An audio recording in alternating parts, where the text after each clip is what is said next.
Alright guys, so we're back. This time we're looking at the Paladin. So we've already done a few classes, Druid, Shaman, Priest. If you haven't seen any of the others and you don't know what this is, so we're looking at sort of the abilities, specific abilities that you bring to a raid in TBC. It could be, we'll be looking at all of the abilities as the class as a whole. So what does a Paladin bring? But then we'll also have a quick look at a couple of abilities from each of the specializations as well. So Protection, Holy, Retribution. And for those of you who don't follow me over on Twitch, check out Twitch. Make sure you like, subscribe, look at the giveaway. Next one's at 5k, so you know, should go hopefully reasonably fast. Growth on the channel has been amazing, so I keep thanking you all, but I can't thank you enough, so thank you. I'll demonstrate like I have been recently. I'll show you the power of a Paladin with a pack of cards. So in true card fashion, I'll just show you what I've got here. So I've got two jokers, Aldor Inn, written on the cards, okay? So that's going to represent the inn at the Aldor Rise. Now we need a card, so just give him a quick cut, a few shuffles, whatever, you know, doesn't matter too much. And then we need a Paladin. So one of these cards is going to represent our Paladin. Let's go with that one. Doesn't really matter which one. So I can't actually see what that is because of the light. So 10 of diamonds. The 10 of diamonds is our Paladin. Okay, so you can watch it the whole time as we literally just pull it out.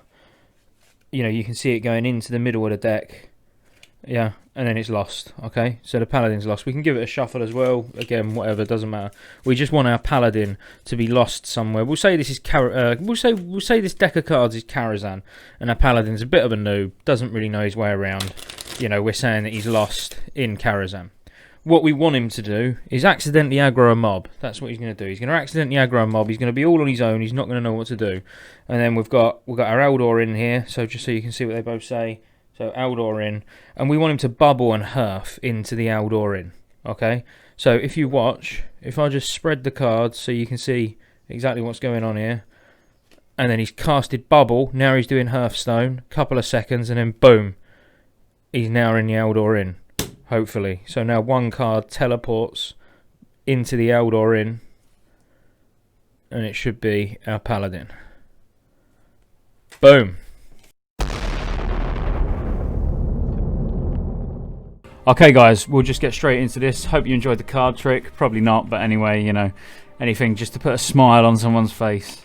Or probably just aggravate you and you skip through or turn the video off. But if you're still here, cool, let's go. So we're going to look at what every Paladin gets. So irrelevant of what spec you are, you know, every Paladin brings these abilities to raids. So first one, Turn Evil. Reason I've included Turn Evil because probably at the moment it's not something you would even think about bringing to a raid. In Karazhan, it's really useful. It's an extra CC. The majority of the mobs are undead. There's a lot of undead mobs in general throughout the expansion. So, you know, Turn Evil is worthy of a mention as a bit of utility that you bring to a raid. Then we've got Lay on Hands. Obviously, can quite literally save a raid. It's obviously got a long cooldown, but you know, you can more or less get someone from 0 health to full health in a split second. If you're low on mana already, then, you know, it's not even going to have much of a negative impact here. But obviously it does use pretty much all your mana. But still, really, really nice, quick, instant, oh my god, we're about to wipe heal. Then I've done all three of the auras. So Shadow Resist, Frost Resist, Fire Resist. Obviously they're all useful on specific encounters. You know, 70 resistance of a respective skull. Absolutely banging. You need to use all three of these at some point on a specific boss. So yeah, definitely a nice addition to the raid. And then we've got Seal of Light and Seal of Wisdom. You'll use, you know, if you've got two Paladins, you'll probably use one each of these because it's, you know, nice bit of healing and the mana return. If you've only got one Paladin, you'd probably go for Seal of Wisdom over Seal of Light. But still, you know, giving that mana return to all of your DPS and, well, even if your healers, if they want to start meleeing or whatever. It's nice, especially you're stacking this alongside a Shadow Priest. So you've got Shadow Priest and you've got Seal of Wisdom, and you're going to bring Blessing of Wisdom. We're going to get onto soon. You know, you start giving lots of mana back to your mana users, which is very nice. Divine Shield. Well, I was on the fence of whether to include this one or not because you would look at it and you'd be like, well, it's just a personal cooldown. It is just a personal cooldown, but there's certain encounters which, you know, it means you can cheese certain aspects of boss fights, which will become really useful. There's a lot of things you can do with Divine Shield, even early on in Karazhan, to either save a bunch of time or save a bunch of mana healing. So it's definitely something that, as a raid leader, I would consider. Oh, what can we use Divine Shield for? You know, how can we drop stacks of something off really quick just by bubbling it off, and then, you know, you're more or less getting however much time, free time of DPS or healing, because you now haven't got to worry about that mechanic thanks to Divine Shield. So that's definitely worth a mention. Divine Intervention, nice, you know, wipe saver or corpse run saver, I would say, really. So, you know, it's not overly useful, but it's still, if you're about to wipe and you can DI someone and then start resin rather than, you know, worrying about the corpse run, potentially you're going to get an extra pull or so on the boss. So pretty nice. And then Devotion Aura. So Devotion Aura, you know, it's a bit of a boring one, but increasing, you know, armor by 861, ultimately really nice for your tank group. And then Concentration Aura would be for your casters. But Concentration Aura gets even better with talents, which we'll look at in a little bit. But yeah, 35% chance of ignoring spell interruption when damaged is nice. You know, 35% less pushback. Certain encounters is almost a must, you know, like even on Ilhoof, where you've got a Warlock that's constantly spamming Seed of Corruption. If you can have a Paladin in the group with preferably improved Concentration Aura, then it's amazing, you know, really, really useful ability. Then we'll go on to Blessings. So obviously we're going to talk about Blessings. So Blessing of Salvation, amazing, you know, 30% less threat. It's brilliant. I know there's a totem that does similar, but this is a permanent buff. You don't have to worry about people being near the totem or near the caster or anything like that. So yeah, Blessing of Salve, you'll find you're going to use this a lot, especially on Warlocks and Hunters, even though Hunters can feign death, but still, if it saves time of having to feign death, you know, Blessing of Salve is the way to go. Then you've got Blessing of Freedom, so more of a PvP blessing, but again, there's still going to be times where you can use this. I can think of loads of occasions, even, as I say, just in Karazhan or Gruul or anywhere like that, where this definitely becomes useful. So just grants, you know, immunity to movement impairing effects for 10 seconds. Again, sounds pretty boring, but it's still something that you're bringing to the raid that's, yeah, very, very useful. And then Blessing of Wisdom, obviously, amazing. Don't even need to talk about it. You know, the majority of the time you're either going to want Blessing of Wisdom, Blessing of Kings, or Blessing of Might. You know, Blessing of Wisdom on your healers and casters is amazing. You know, 41 mana per 5. When you look at that, some of the best items in the game, you know, might give 11 mana per 5. You know, so it's like over 4 items worth of mana regen, which is immense. Blessing of Sacrifice. Again, you might think, oh, I'm just chucking every blessing in just for the sake of it, but Blessing of Sacrifice is extremely useful, especially if there's some form of CC, you know, in raids. Can I give you an example? Maiden. So Maiden does Repentance. So Maiden of Virtues in Karazhan, if you don't know. Maiden does a sort of mass repentance on everyone, and the idea of the fight is that you run in and you stand in her Consecrate. So she repentances you, then the Consecrate damage breaks you out, and then you move away again. As a Paladin, you don't need to do that. As a Paladin, you can just stay out of range, take no Consecrate damage, not have to move, and just Blessing of Sacrifice the tank. So then when the tank gets hit, you get repentance, you break out when he gets hit again. You know, it's really useful, and you'll find some good uses for it in raids. Blessing of Might, so yeah, again, just attack power.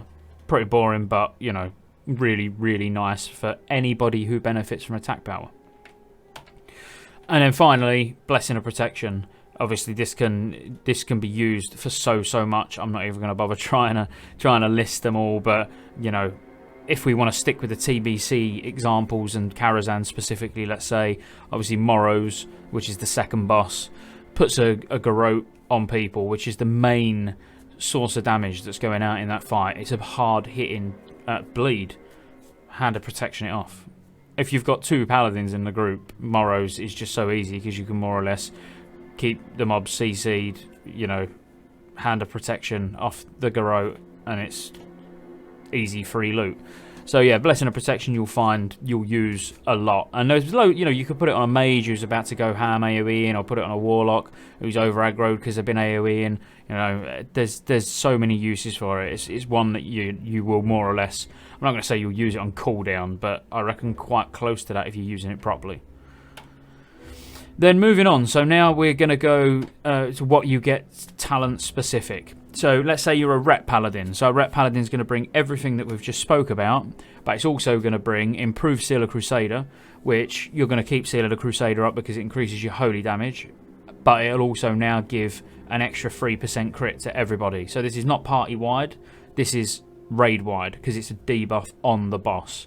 So in addition to the normal effect, your Judgment of the Crusader spell will also increase critical strike chance of all attacks made against that target by an additional 3%.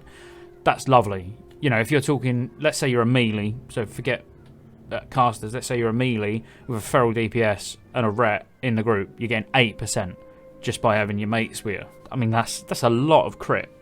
Really, really is a lot of crit. You get Repentance, which is, I'm not going to say it's useless. It's always nice to have a quick CC, but it's not really, it's not anything to write home about. But it is ultimately, another 8-second CC, which you could use as an interrupt, maybe, more so than anything else. I can't even think of a really good place that you would use it, but you will just use it because it's just another sort of spell in your toolbox, if you like. And then obviously if you bring a Ret Paladin to the raid, you'll get improved Blessing of Might. You can get improved Blessing of Might without bringing a Ret, but it's it's in the Ret tree, so we're going to specifically say that a Ret brings it. So improved Blessing of Might increases the attack power bonus of Blessing of Might by 20%.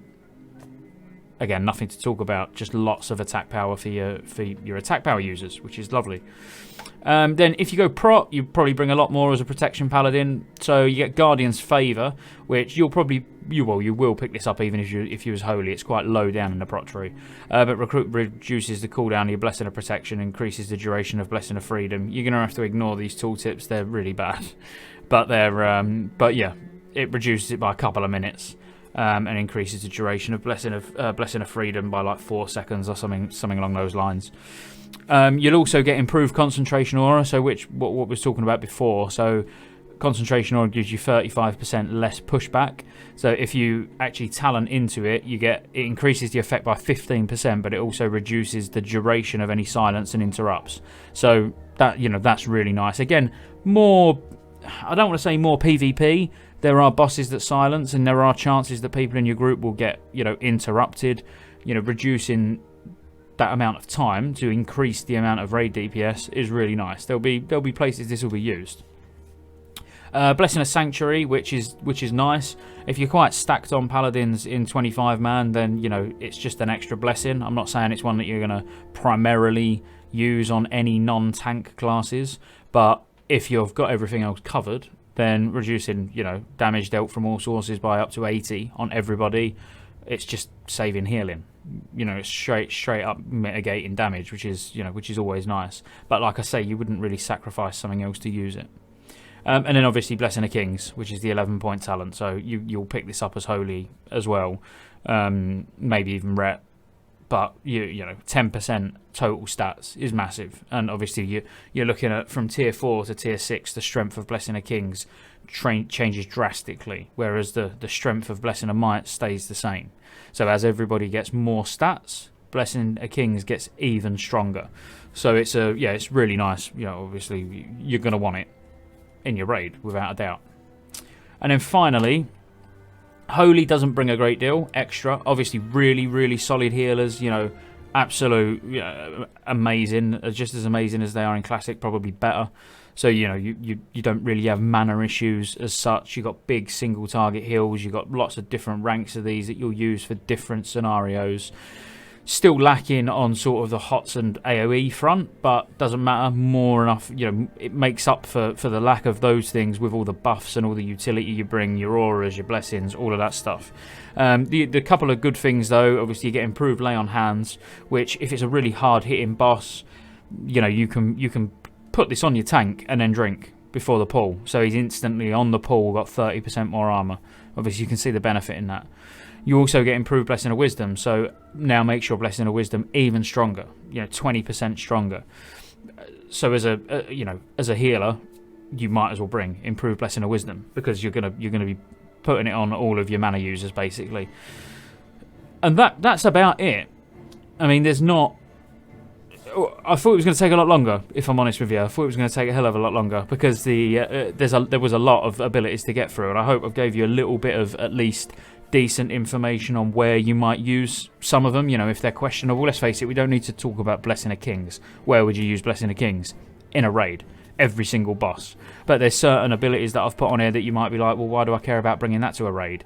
Well, you probably should, because there's a lot. The Paladin spellbook is just full of just useful abilities. There's not really much that you get as a Paladin where you would go, I don't need that on my bar, I'm never going to use it. So, final thoughts. Do you want a Paladin in your raid? Absolutely. Do you want a rep Paladin in your raid? Possibly. Holy protection, obviously prop Paladins are amazing tanks. If you haven't seen my TBC change videos, then you should probably check those out, because it talks about basically how now a TBC Paladin can tank white and more effectively than it can in vanilla or classic, whatever you want to call it. We know the main reason for that is a taunt ability, possibly an even better taunt ability than what a warrior and druid's got, but I'll let you make your mind up on that. So protection, yes. Holy, yes. Ret, probably. As I say, ret's quite powerful. It's not a meme spec anymore. It's just whether you could look at that extra 3% crit and say, yep, we want a ret Paladin to bring that, rather than bringing someone who does slightly more damage.